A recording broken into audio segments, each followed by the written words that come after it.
August 3, 2018, Central Valley, California. By noon, the first 100 acres were already gone. From a distance, it didn't look like a disaster. It looked alive. A strange, moving shimmer across the fields like the crops themselves had begun to breathe. But when the wind shifted and the sound reached the road, it wasn't the wind. It was millions of wings. Farmers stood at the edges of their land hats pulled low, watching entire rows of crops disappear in real time. Leaves stripped clean, stalks left bare. What had taken months to grow vanished in hours. No one had seen anything like it. Not this not this aggressive. By the second day, the word spread across counties. By the third, agricultural offices were issuing warnings. By the fourth, people stopped trying to save their fields. They were trying to survive the loss, but there was one place where the insects never landed, at the far edge of the valley, past a gravel road. Most people forgot existed. There was a small farm, 32 acres uneven land bordered by old wooden fences and something even stranger. Boxes, dozens of them, stacked, mounted, hanging in rows. From distance, they looked like scrap wood. Up close, they were alive. And in the middle of that land stood Caleb Turner. He wasn't spraying chemicals, wasn't running machines. He was standing still, watching. And all around him the air moved differently. Not empty, not silent, but controlled. Because while the rest of the valley was being consumed, nothing crossed into his field. Not a single swarm, not a single wave of destruction. And that was the first thing people noticed. But not the most important, because what Caleb Turner had built out there wasn't protection. It was something else entirely, and no one understood it. Not yet, but I need to take you back. Before the insects came, before the silence, before the valley learned his name the hard way. Because there was a time just months earlier when people stood in the same place and laughed at him. It was early spring, March 2018, the kind of morning where the soil still held the memory of winter, but the sun had begun to promise something better. A group of farmers had gathered near the edge of Richard Hale's property, a large, polished operation that didn't look like a farm so much as a facility. Clean lines, sensors, drones parked along the edges like tools from a different world. Richard stood in front of them, confident, controlled, explaining yield projections and pest prevention models, like a man who had already solved every problem before it arrived. He was younger than most of the men listening, better dressed, better funded, and more certain. "We don't react anymore," he said, gesturing toward a digital display mounted on a truck. "We predict. We prevent." That's the difference between modern farming and everything that came before. A few men nodded, some impressed, some unsure, and then someone pointed. "Here comes the bug farmer." Laughter broke out immediately. Caleb Turner walked toward them from the far side of the road, carrying nothing but a small wooden crate. His clothes were worn, sun-faded, stained from work that didn't stop at sunset. His boots were dusted with soil, not the clean kind, but the kind that stayed with you. He didn't look at the group, didn't acknowledge the laughter. He just kept walking. Richard watched him approach, then smiled not kindly. "Still raising insects, Caleb," he called out. More laughter. Someone added, "You planning to feed them or the crops this year?" Another voice. "Careful, he might sell them as livestock next." Caleb stopped a few feet away, set the crate down, opened it. Inside something moved, small, alive. A cluster of beetles shifting slowly over each other, dark shells catching the light. The laughter got louder. Richard stepped closer. "Ted, this is exactly what I'm talking about," he said, turning to the others. "Outdated thinking. You don't control pests by inviting them in." He crouched slightly, looking at the crate. "You're breeding your own problem." Caleb finally looked at him, not angry, not defensive, just steady. "They're not the problem," he said. His voice was low, almost lost under the noise around him. Richard stood up straight again, smiling wider. That's what people always say, right before they lose everything. The crowd laughed again, and this time, no one held back.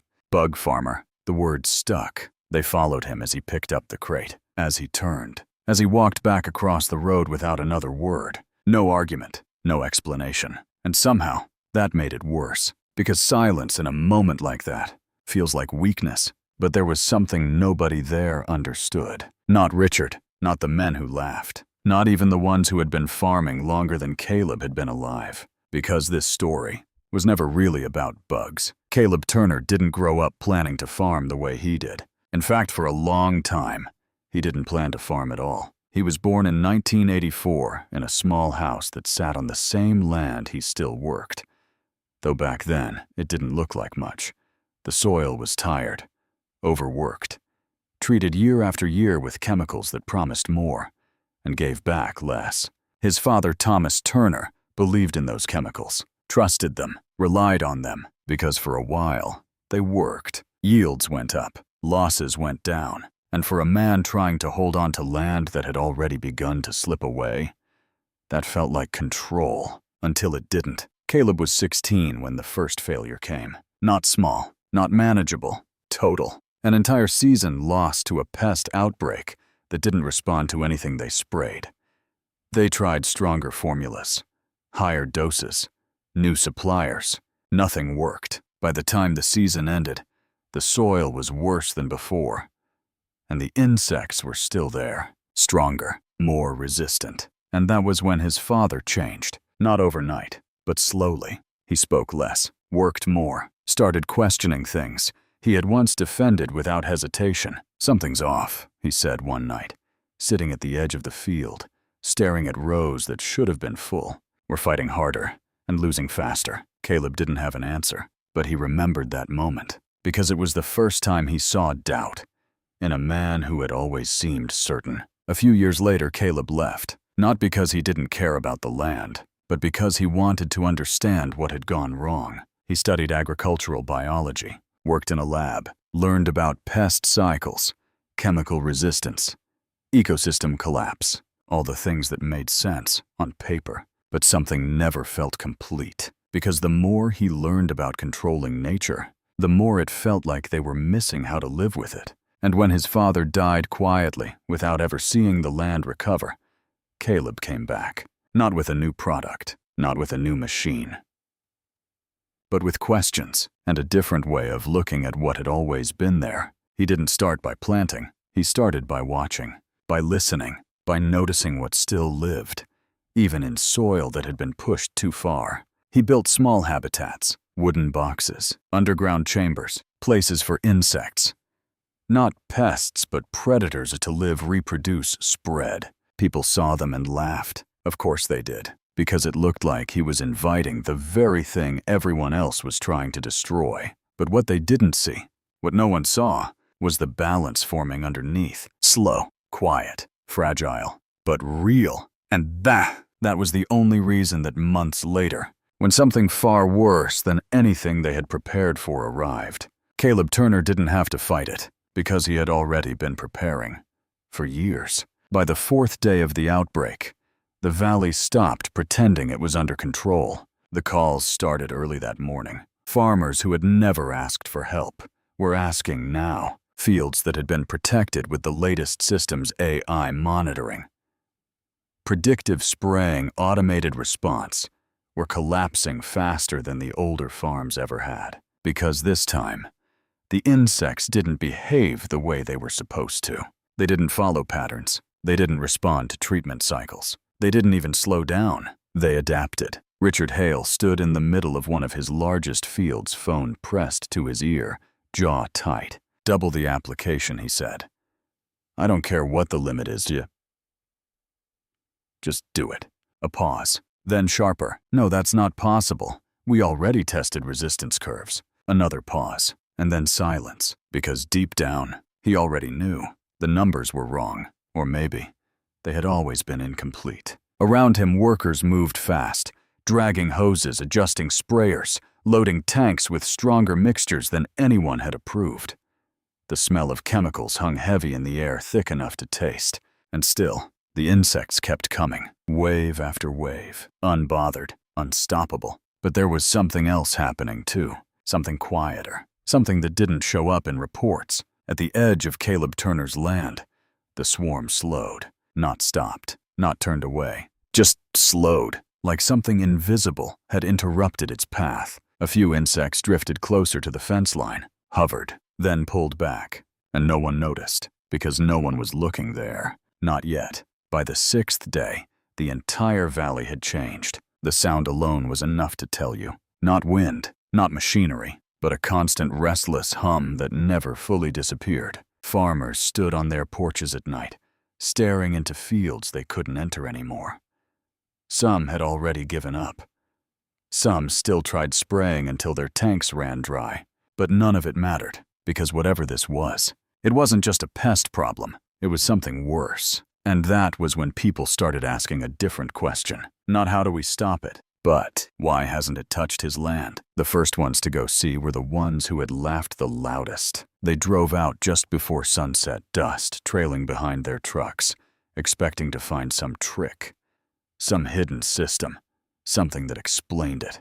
But when they arrived, they didn't understand what they were seeing. Caleb's field looked normal, not perfect, not untouched, but alive. Rows of crops still standing, leaves still intact. And the air was different. It moved, but not in waves, in layers. Closer to the ground, something shifted constantly. Small movements, subtle patterns woven life that didn't overwhelm, but balanced. One of the men stepped closer to the fence. What the hell is he doing? Another pointed. The boxes, they're moving. And they were. Tiny shapes slipping in and out of the wooden structures that lined the field. Not in chaos, but with purpose. Predators, hunting, controlling, not destroying. And for the first time, the laughter didn't come, because something about it didn't feel like luck. It felt built. But I need to tell you something important here, because what Caleb had done didn't start when the outbreak began. It didn't even start that year. It started long before anyone realized they would need it. While others were investing in faster solutions, Caleb was building slower ones. He wasn't trying to eliminate pests. He was studying them, understanding how they moved, how they multiplied, what they feared, and more importantly, what kept them in check. Every box on his land had a purpose. Some housed beetles that fed on larvae. Others sheltered parasitic wasps, so small most people would never notice them, but deadly to the right kind of insect. Ant colonies, fungal networks, microorganisms in the soil that influenced what lived above it. Individually, none of it looked impressive, but together, it formed something no chemical ever could. A system, one that didn't react, one that adapted, and one that had been growing, quietly, for years. That was the secret. Not a product, not a machine, not a last-minute solution, but time. Time that no one else had been willing to invest. And because of that, when the outbreak came, Caleb Turner didn't have to fight it. But the valley wasn't done yet, because what happened next was the part that forced everyone to pay attention. By the 7th day, officials got involved. Agricultural agencies, researchers, even state representatives. They arrived with equipment data models, emergency protocols, and they all asked the same question. How is this field still standing? Richard was there too, watching, listening, but not speaking. Not yet. Because the answer they were getting didn't sit well with him. He didn't stop it, one researcher said quietly, studying the edge of Caleb's land. He slowed it. Another nodded. No. He contained it. Richard finally stepped forward. That's not possible, he said. You can't contain a spread like this without active suppression. The researcher looked at him. He didn't suppress anything. A pause. He balanced it. Silence followed. Heavy. Uncomfortable. Because that word didn't belong in modern farming anymore. Balance was unpredictable. Balance wasn't scalable. Balance didn't guarantee profit. And yet, standing right there in front of them, was proof. Richard turned, scanning the field again, really looking this time, not at the surface, but at the movement, the patterns, the absence of chaos. And for the first time, there was doubt. Not loud, not obvious, but there, because everything he had built, everything he had believed in, was failing. And the one man he had dismissed had never even tried to compete. He had simply done something different. And the worst part, he hadn't said a word about it. By the 9th day, the valley broke. Not all at once, but enough. Fields that had been standing just barely held together by chemical schedules, and hope finally gave in. Entire operations shut down overnight. Equipment sat idle. Workers were sent home. And the sound changed. Not louder, but emptier, because where there had once been resistance, now there was nothing left to fight, except in one place. Caleb Turner's land stood like it existed in a different world, not untouched, but stable, alive. And that was when Richard Hale made a decision he never thought he would make. He drove out alone. No team, no advisors, no cameras, just him, and the quiet weight of everything he had lost. The road felt longer this time, dust heavier, silence thicker. And when he reached the edge of Caleb's property, he didn't step out right away. He just sat there, watching, because now he could finally see it. Not just the crops, not just the insects, but the system, the movement, the way everything interacted without collapsing. It wasn't chaos. It was control, just not the kind he understood. He stepped out slowly, walked toward the fence. Caleb was there, standing near one of the wooden boxes, adjusting something inside it, with careful, practiced hands. For a moment, Richard didn't speak, didn't know how to, because the man he had laughed at was now the only one standing. Finally, how he said, no arrogance, no performance, just a question. Caleb didn't look up right away. He finished what he was doing, closed the lid of the box gently, then turned. You waited too long, he said. Richard frowned. That's not an answer. It is, Caleb replied. A pause. Richard stepped closer. My entire operation is gone, he said, voice tightening. Everything we built, everything we invested in it didn't work. Caleb nodded once, because he already knew. You tried to stop it, he said. What else was I supposed to do? Caleb looked out across the field. You tried to win, he said quietly. Another pause. Then, I never did. Richard stared at him, not understanding. And that was when Caleb did something he hadn't done once since the outbreak began. He walked him into the field, not far, just a few steps past the fence, and immediately, Richard felt it, the difference. The air wasn't heavy, wasn't filled with panic movement. It was active, but controlled, alive in layers. Small insects moved along the soil, others hovered just above the crops. Some he couldn't even identify, but none of them overwhelmed the space. They're still here, Richard said. Caleb nodded. They'll always be here. Richard looked back at him. Then why aren't they destroying everything? Caleb didn't answer right away, because the answer wasn't simple, and it wasn't something you explained quickly. They don't need to, he said finally. Silence. What does that even mean? Caleb crouched down, brushing his fingers lightly across a leaf. Something small moved. Another insect. Hunting. Nothing here is out of balance, he said. Richard shook his head. That's not a system, that's luck. Caleb stood again. No, he said. It's time. And that was the moment everything shifted, because Richard finally understood the part he had ignored from the beginning. This wasn't a solution. It wasn't something you could install, or deploy, or scale overnight. It was something that had been built slowly, before it was ever needed. And that was the part nobody forgot. In the weeks that followed, the story spread. Not through advertisements, not through announcements, but through people. Farmers who had lost everything came back, not to start over the same way, but to ask, to watch, to learn. Caleb didn't sell anything, didn't package his method, didn't turn it into a system others could buy. He showed them what mattered, and what didn't. Don't rush it, he said.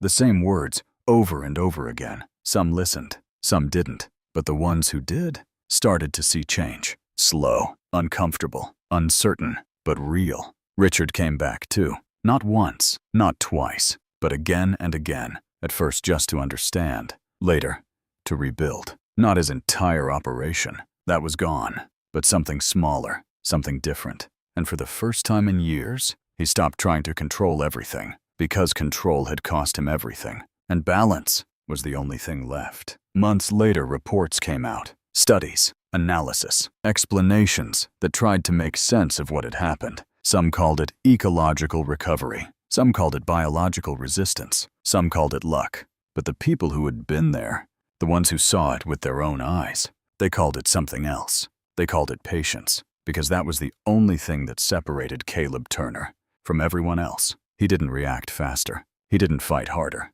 He didn't use the better tools. He simply started earlier and understood deeper, and that made all the difference years later.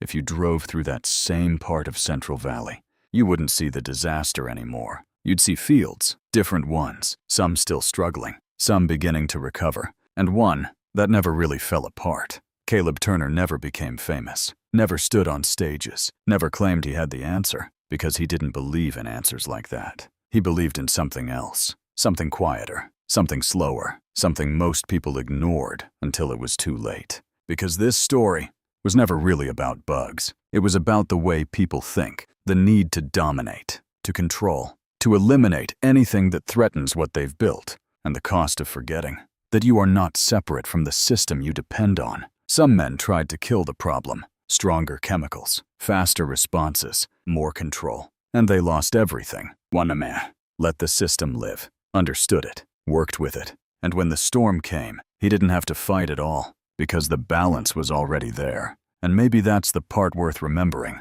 not just for farming, but for everything else. That just because something looks small, unimportant, even dangerous, doesn't mean it is. And just because you don't understand something doesn't mean it's wrong. Sometimes the thing you're trying to destroy is the only thing keeping everything else alive.